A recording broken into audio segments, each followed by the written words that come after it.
ಏಪ್ರಿಲ್ನಿಂದ ಮದ್ಯದ ದರ ಏರಿಕೆ ಪಕ್ಕಾ ಅಂತ ಹೇಳಲಾಗ್ತಾ ಇದೆ. 45,000 ಕೋಟಿ ಟಾರ್ಗೆಟ್ ಮುಟ್ಟೋದಕ್ಕೆ ಸರ್ಕಾರ ಹರಸಾಹಸ ಮಾಡೋದಕ್ಕೆ ಮುಂದಾಗ್ಬಿಟ್ಟಿದೆ.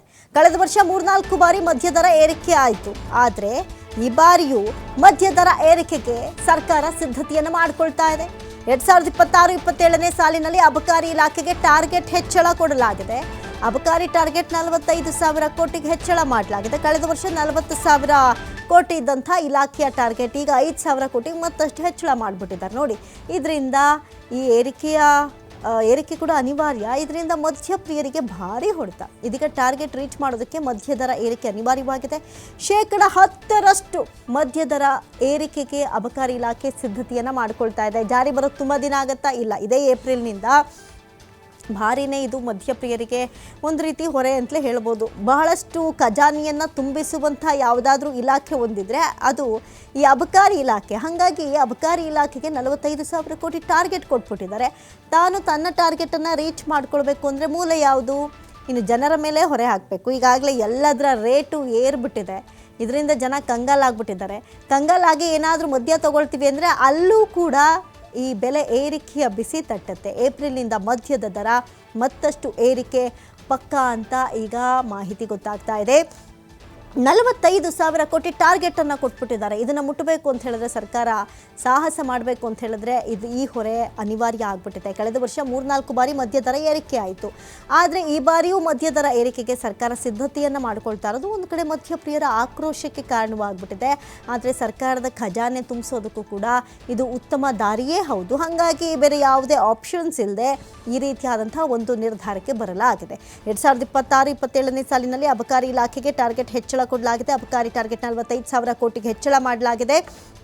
ಕಳೆದ ವರ್ಷ 40,000 ಇದ್ದಿದ್ದು ಈಗ 45,000 ಅಂದರೆ 5,000 ಕೋಟಿ ಹೆಚ್ಚಳ. ಹಾಗಾಗಿ ಮದ್ಯ ದರ ಏರಿಕೆ ಅನಿವಾರ್ಯ ಆಗಿದೆ. ಈ ಬಗ್ಗೆ ಮತ್ತಷ್ಟು ಮಾಹಿತಿ ಕೊಡ್ತಾರೆ ದೂರವಾಣಿ ಸಂಪರ್ಕದಲ್ಲಿ ಪ್ರತಿನಿಧಿ ಕೃಷ್ಣಮೂರ್ತಿ. ಇನ್ನು ಕಳೆದ ವರ್ಷವೂ ಏರಿಕೆ ಆಯಿತು, ಈ ವರ್ಷವೂ ಏರಿಕೆ ಆಗ್ತಾ ಇದೆ. ಮುಂದಿನ ವರ್ಷ ಏರಿಕೆ ಆಗಲೂಬಹುದು ಅನ್ನೋದು ಮದ್ಯಪ್ರಿಯರ ಅಂದಾಜೆ ಆಗ್ಬಿಟ್ಟಿದೆ. ಯಾಕಂತ ಹೇಳಿದ್ರೆ ಎಲ್ಲದೂ ದುಬಾರಿ. ಸದ್ಯಕ್ಕೆ ಎಷ್ಟರಿಂದ ಎಷ್ಟರ ಮಟ್ಟಿಗೆ ಹೈಕ್ ಮಾಡೋದಕ್ಕೆ ನಿರ್ಧಾರ ಮಾಡ್ಕೊಂಡಿದ್ದಾರೆ? ಈ ಬಗ್ಗೆ ಮಾಹಿತಿ ಕೊಡೋದಾದ್ರೆ ಅಮೃತ, ರಾಜ್ಯ ಸರ್ಕಾರ ಪಂಚ ಗ್ಯಾರಂಟಿ ಯೋಜನೆಗಳನ್ನ ಜಾರಿ ಮಾಡಿದ್ರೆ 5 ಗ್ಯಾರಂಟಿಗಳನ್ನ ಯೋಜನೆ ಮಾಡಿದ ಬಳಿಕ ರಾಜ್ಯದಲ್ಲಿ ಹಣಕಾಸು ಕೊರತೆ ರಾಜ್ಯ ಸರ್ಕಾರಕ್ಕೆ ಎದುರಾಗ್ತಾ ಇದೆ. ಬೇರೆ ಬೇರೆ ಮೂಲಗಳಿಂದ ಸರ್ಕಾರಕ್ಕೆ ಬರಬೇಕಾದಂತ ಆದಾಯ ಬರ್ತಾ ಇಲ್ಲ. ಹೀಗಾಗಿ ಪ್ರತಿ ವರ್ಷ ಕಳೆದ 2 ವರ್ಷದಿಂದ ನೋಡಿದಂತ ಸಂದರ್ಭದಲ್ಲಿ ಪ್ರತಿ ವರ್ಷ ಅಬಕಾರಿ ಇಲಾಖೆ ಮದ್ಯಪ್ರಿಯರನ್ನೇ ಟಾರ್ಗೆಟ್ ಮಾಡ್ತಾ ಇದೆ. ಸರ್ಕಾರ ಸಹ ಮದ್ಯಪ್ರಿಯರನ್ನೇ ಟಾರ್ಗೆಟ್ ಮಾಡುವ ಪ್ರಯತ್ನವನ್ನ ಮಾಡಿದ್ದಾರೆ. ಕಳೆದ 2 ವರ್ಷದಿಂದ ನೋಡಿದಂತ ಸಂದರ್ಭದಲ್ಲಿ 2ರಿಂದ 3 ಸಾರಿ ಮದ್ಯದ ದರವನ್ನ ಪದೇ ಸರ್ಕಾರ ಏರಿಕೆ ಮಾಡುವಂತ ಪ್ರಯತ್ನವನ್ನ ಸರ್ಕಾರ ಮಾಡಿದೆ. ಅಂದ್ರೆ ಕಳೆದ ಬಾರಿ ಬಜೆಟ್ ನಲ್ಲಿ ನೋಡಿದಂತ ಸಂದರ್ಭದಲ್ಲಿ ರಾಜ್ಯ ಅಬಕಾರಿ ಇಲಾಖೆಗೆ ಸರ್ಕಾರ 40,000 ಟಾರ್ಗೆಟ್ ಅನ್ನು ಕೂಡ ಕೊಟ್ಟಿತ್ತು. ಆದ್ರೆ 40,000 ಟಾರ್ಗೆಟ್ ಅನ್ನು ಕೊಟ್ಟರು ಕೂಡ ರಾಜ್ಯ ಅಬಕಾರಿ ಇಲಾಖೆ ನಿಶ್ಚಿತ ರೀತಿಯಲ್ಲಿ ಟಾರ್ಗೆಟ್ ಅನ್ನು ರೀಚ್ ಮಾಡುವಂತ ಪ್ರಯತ್ನವನ್ನ ಅಬಕಾರಿ ಇಲಾಖೆ ಮಾಡಿರಲಿಲ್ಲ. ಆದ್ರೆ ಕಳೆದ ಬಾರಿ ಬಜೆಟ್ ನಲ್ಲಿ ಸಹ ಟಾರ್ಗೆಟ್ ರೀಚ್ ಮಾಡದ ಕಾರಣದಿಂದಾಗಿ ಅಧಿಕಾರಿಗಳು ಕೂಡ ಕಂಗಾಲಾಗಿದ್ದಾರೆ. ರಾಜ್ಯ ಸರ್ಕಾರ ಕೂಡ ಖಜಾನೆಗೆ ಬರಬೇಕಾದಂತ ಹಣ ಕೂಡ ಬರ್ತಾ ಇಲ್ಲ. ಈಗ ಮತ್ತೆ ಬಜೆಟ್ ನಲ್ಲಿ 45,000 ಕೋಟಿ ಟಾರ್ಗೆಟ್ ಅನ್ನ ಅಬಕಾರಿ ಇಲಾಖೆ ಕೂಡ ಕೊಟ್ಟಿದೆ. ಹೀಗಾಗಿ ಅಬಕಾರಿ ಇಲಾಖೆಗೆ ಟಾರ್ಗೆಟ್ ಕೊಟ್ಟಿದ್ದರಿಂದ ಆ ಟಾರ್ಗೆಟ್ ಅನ್ನ ರೀಚ್ ಮಾಡಲೇಬೇಕಾದಂತ ಅನಿವಾರ್ಯ ಪರಿಸ್ಥಿತಿ ಇವತ್ತು ಅಬಕಾರಿ ಇಲಾಖೆಗೆ ಎದುರಾಗಿದೆ. ಒಂದ್ ಕಡೆ ರಾಜ್ಯದ ವಿವಿಧ ಭಾಗದಲ್ಲಿ ನಿರೀಕ್ಷಿತ ಮಟ್ಟದಲ್ಲಿ ಅಬಕಾರಿ ಇಲಾಖೆಗೆ ಮದ್ಯ ಸೇಲ್ ಆಗ್ತಾ ಇಲ್ಲ. ಮತ್ತೆ ಸೇಲ್ ಆಗದೆ ಹಣಕಾಸು ಮೂಲಗಳಿಂದ ಹಣಕಾಸು ಕೂಡ ಬರ್ತಾ ಇಲ್ಲ. ಹೀಗಾಗಿ ಬಜೆಟ್ಗೆ ಹಣದ ಕೊರತೆಯಿಂದ ಸಾಲ ಮಾಡಿ ಬಜೆಟ್ ಅನ್ನ ಮಂಡಿಸಬೇಕಾದ ಒಂದು ಹೀನಾಯ ಪರಿಸ್ಥಿತಿ ರಾಜ್ಯದಲ್ಲಿ ಕೂಡ ಎದುರಾಗ್ತಾ ಇದೆ. ಕೇವಲ ಅಬಕಾರಿ ಇಲಾಖೆ ಅಲ್ಲ, ರಾಜ್ಯದ ಬೇರೆ ಬೇರೆ ಇಲಾಖೆಗಳಿಂದ ರಾಜಸ್ವ ಸಂಗ್ರಹ ಏನಿದೆ ಅದು ನಿರೀಕ್ಷಿತ ಪಟ್ಟದ್ದು ಕೂಡ ಬರ್ತಾ ಇಲ್ಲ. ಹೀಗಾಗಿ ರಾಜ್ಯ ಸರ್ಕಾರ ಆದಾಯವನ್ನೇ ಬೇರೆ ಬೇರೆ ಮೂಲಗಳಿಂದ ಬರುವಂತ ಆದಾಯವನ್ನೇ ಸರ್ಕಾರ ನಂಬಿಕೊಂಡು, ಹೀಗಾಗಿ ಈ ಬಾರಿ ಸಹ ರಾಜ್ಯ ಅಬಕಾರಿ ಇಲಾಖೆ ಸರ್ಕಾರಕ್ಕೆ ಪ್ರಸ್ತಾವನೆಯನ್ನು ಕೂಡ ಕಳಿಸಿದೆ. ಒಂದ್ ಕಡೆ ಟಾರ್ಗೆಟ್ ಅನ್ನು 45,000 ಟಾರ್ಗೆಟ್ ಕೊಟ್ಟಿದೆ. ಟಾರ್ಗೆಟ್ ಅನ್ನು ರೀಚ್ ಮಾಡಕ್ಕೆ ಅನಿವಾರ್ಯವಾಗಿ ಮದ್ಯದ ದರವನ್ನ ಹೆಚ್ಚಳ ಮಾಡಬೇಕಾದಂತ ಅನಿವಾರ್ಯವಾದ ಪರಿಸ್ಥಿತಿ ಇವತ್ತು ರಾಜ್ಯ ಅಬಕಾರಿ ಇಲಾಖೆ ಕೂಡ ಎದುರಾಗಿದೆ. ಹೀಗಾಗಿ ಮುಂದಿನ ತಿಂಗಳಿಂದ ರಾಜ್ಯ ಸರ್ಕಾರ ಅಬಕಾರಿ ಮದ್ಯದ ದರವನ್ನ ಹೆಚ್ಚಳ ಮಾಡುವಂತ ಸಾಧ್ಯತೆ ಕೂಡ ಇದೆ. ಬಹುಶಃ ಏಪ್ರಿಲ್ 1ನೇ ತಾರೀಕಿನಿಂದ ರಾಜ್ಯದಲ್ಲಿ ಮದ್ಯದ ದರ 10% ಹೆಚ್ಚಳ ಆಗುವಂತ ಎಲ್ಲಾ ಸಾಧ್ಯತೆಗಳು ಕೂಡ ಇದೆ. ಏನಂದ್ರೆ ಮದ್ಯದ ದರ ಯಾವೆಲ್ಲ ಇವಿದೆ, ಮದ್ಯದ ದರ ಬ್ರ್ಯಾಂಡ್ ಇದೆಯೋ ಅವೆಲ್ಲವನ್ನೂ ಕೂಡ 10% ಹೆಚ್ಚಳ ಮಾಡಿ ರಾಜ್ಯದಲ್ಲಿ ಆದಾಯವನ್ನು ಇನ್ನಷ್ಟು ಹೆಚ್ಚಳ ಮಾಡಬೇಕು ಅನ್ನೋ ಕಾರಣಕ್ಕಾಗಿ ರಾಜ್ಯ ಸರ್ಕಾರ ತೀರ್ಮಾನವನ್ನು ಕೂಡ ಮಾಡಿದೆ. ಅಬಕಾರಿ ಇಲಾಖೆಗೆ ಸಂಬಂಧಪಟ್ಟಂತೆ ಪ್ರಸ್ತಾವನೆಯನ್ನ ಕೂಡ ರಾಜ್ಯ ಸರ್ಕಾರಕ್ಕೆ ಕಳಿಸಿದೆ. ಬಹುಶಃ ಅದು ಈ ವಾರದ ಒಳಗೆ ರಾಜ್ಯ ಸರ್ಕಾರದ ಪ್ರಸ್ತಾವನೆಗೆ ಅನುಮೋದನೆ ಕೊಡುವಂತ ಸಾಧ್ಯತೆಗಳು ಕೂಡ ಇದೆ. ಯಾರೆಲ್ಲ ಮದ್ಯಪ್ರಿಯರಿದ್ರೆ ಅವರಿಗೆಲ್ಲ ಏಪ್ರಿಲ್ 1ನೇ ತಾರೀಕಿಂದ ಒಂದು ರಾಜ್ಯ ಸರ್ಕಾರ ಬಿಗ್ ಸ್ಟಾಕ್ ಕೊಡುವಂತ ಎಲ್ಲಾ ಸಾಧ್ಯತೆಗಳು ಸಹ ಇರುವಂತದ್ದು. ಯಾಕಂದ್ರೆ ಕಳೆದ ಬಾರಿ ಸಹ ಮದ್ಯದ ದರವನ್ನ ಹೆಚ್ಚಳ ಮಾಡಿತ್ತು. ಅಂತ ಸಂದರ್ಭದಲ್ಲಿ ಬಿಯರ್ ನ ದರವನ್ನ ಹೆಚ್ಚಳ ಮಾಡಿದಂತ ಸಂದರ್ಭ ಕೂಡ ಮದ್ಯ ಪ್ರಿಯರು ಮದ್ಯವನ್ನ ಖರೀದಿ ಮಾಡಕ್ಕೆ ಇಂಡಿಯೇಟ್ ಅನ್ನ ಕೂಡ ಹಾಕಿದ್ರು. ರಾಜ್ಯದಲ್ಲಿ ಅತಿ ಹೆಚ್ಚು ಮದ್ಯದ ದರವನ್ನು ಹೆಚ್ಚಳ ಮಾಡಿದ ಕಾರಣದಿಂದಾಗಿ ಒಂದ್ ಕಡೆ ಮದ್ಯ ಪ್ರಿಯರು ಕೂಡ ಮದ್ಯವನ್ನ ಕುಡಿಯಕ್ಕಾಗದಂತ ಒಂದು ಪರಿಸ್ಥಿತಿ ಕೂಡ ನಿರ್ಮಾಣ ಆಗಿದೆ. ಈಗ ಟಾರ್ಗೆಟ್ ಅನ್ನ ರೀಚ್ ಮಾಡಕ್ಕಾಗದ ಕಾರಣದಿಂದಾಗಿ ಮತ್ತೆ ಮದ್ಯದ ದರವನ್ನ ಏಪ್ರಿಲ್ 1ನೇ ತಾರೀಕಿಂದ ಹೆಚ್ಚಳ ಮಾಡುವಂತ ಎಲ್ಲಾ ಸಾಧ್ಯತೆಗಳು ಸಹ ಇರುವಂತದ್ದು. ಅಮೃತ.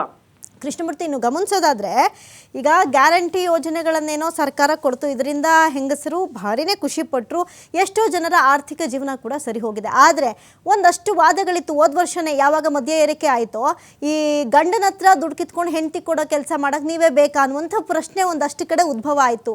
ಈಗ ಮತ್ತೆ ಮದ್ಯ ಏರಿಕೆ ಆಗೋದು ಇಂಥ ಆಕ್ರೋಶಕ್ಕೆ ಕಾರಣವಾಗಲ್ವಾ ಅಂತ? ಅಮೃತ, ಖಂಡಿತ ಅಮೃತ. ರಾಜ್ಯದ ಬೇರೆ ಬೇರೆ ಭಾಗದಲ್ಲಿ ಈಗಾಗಲೇ ಸರ್ಕಾರದ ವಿರುದ್ಧ ಆಕ್ರೋಶವನ್ನ ಕೂಡ ವ್ಯಕ್ತಪಡಿಸ್ತಾ ಇದ್ದಾರೆ. ಒಂದ್ ಕಡೆ ಗೋಜ್ಯೋತಿ ಸ್ಕೀಮ್ ಅಡಿಯಲ್ಲಿ ರಾಜ್ಯದ ಎಲ್ಲಾ ಮಹಿಳೆಯರಿಗೆ, ಅಂದ್ರೆ ಯಾರು ಬಡವರು ಇದಾರೋ ಎಲ್ಲರಿಗೂ 2,000 ಕೊಡುವಂತ ಪ್ರಯತ್ನವನ್ನ ರಾಜ್ಯ ಸರ್ಕಾರ ಮಾಡ್ತಾ ಇದೆ.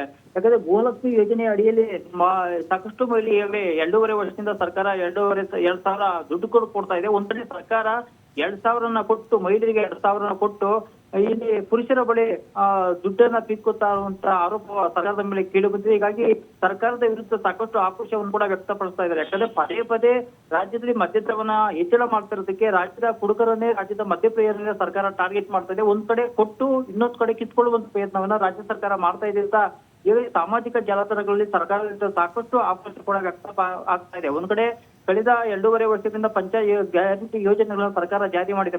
ಯೋಜನೆಗಳಿಗೆ ಗ್ಯಾರಂಟಿಗೆ ಜಾರಿ ಮಾಡೋದ್ರಿಂದ ಬೇರೆ ಬೇರೆ ಅಭಿವೃದ್ಧಿ ಕೆಲಸಗಳಿಗೆ ಸರ್ಕಾರದ ಬಳಿ ದುಡ್ಡಿಲ್ಲ. ಇಂಥ ಸಂದರ್ಭದಲ್ಲಿ ಬೇರೆ ಬೇರೆ ಆದಾಯ ಮೂಲಗಳು ಏನಿವೆ ಅವೆಲ್ಲವನ್ನೂ ಕೂಡ ಹೆಚ್ಚಳ ಮಾಡುವಂತ ಸಾಧ್ಯತೆ ಅನಿವಾರ್ಯವಂತ ಪರಿಸ್ಥಿತಿ ರಾಜ್ಯ ಸರ್ಕಾರಕ್ಕೆ ಕೂಡ ಹೆಚ್ಚಳ ಆಗ್ತಾ ಇದೆ. ಒಂದ್ ಕಡೆ ಬೇರೆ ಬೇರೆ ಮೂಲಗಳಿಂದ ಸರ್ಕಾರಕ್ಕೆ ಸರಿಯಾದಂತ ರೀತಿಯಲ್ಲಿ ಹಣ ಬರ್ತಾ ಇಲ್ಲ. ಹೀಗಾಗಿ ಹಣ ಬಾರದ ಕಾರಣದಿಂದಾಗಿ ರಾಜ್ಯದಲ್ಲಿ ಅತಿ ಹೆಚ್ಚು ಆದಾಯ ಸಂಗ್ರಹ ಮಾಡಿರುವಂತ ಕೆಲವು ವಲಯಗಳೇನಿವೆ, ಆ ಕ್ಷೇತ್ರಗಳಿವೆ, ಅಲ್ಲವೆಲ್ಲೂ ಕೂಡ ಹೆಚ್ಚುವರಿ ದರವನ್ನ ಪೀಕುವಂತ ಪ್ರಯತ್ನ ರಾಜ್ಯ ಸರ್ಕಾರ ಮಾಡ್ತಾ ಇದೆ.